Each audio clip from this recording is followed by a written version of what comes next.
изминатиот период граѓаните на Ресен и Преспа се сведоци на неодговорното работење на локалната самоуправа на општина Ресен и Министерството за транспорт и врски. Имено, иако во Преспа се уште е во тек туристичката сезона, на дел од патот покрај Преспанското крајбрежје, кој води до дел од преспанските плажи, подолг временски период постои слечиште, за кое никој од локалната самоуправа од општина Ресен и Министерството за транспорт и врски не води грижа.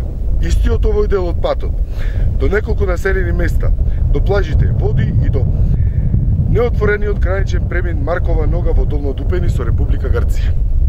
Граѓаните во Ресен и Преспа од досегашното раководење на општината од страна на СДСМ не виделе никаква полза и никаков капитален проект.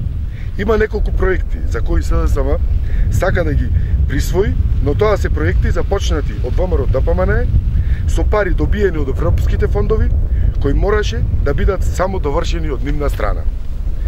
За време на владењето на ВМРО ДПМН во Ресен и Преспа беа направени повеќе капитални инвестиции, меѓу кои и неколку во врска со развој на туризмот во Преспа.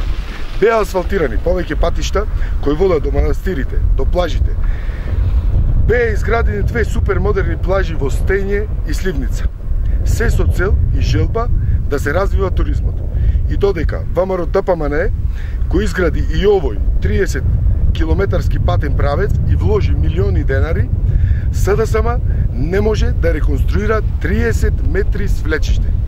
На Министерството за транспорт и врски поважно им е парите да се насочат кон престојниот референдум.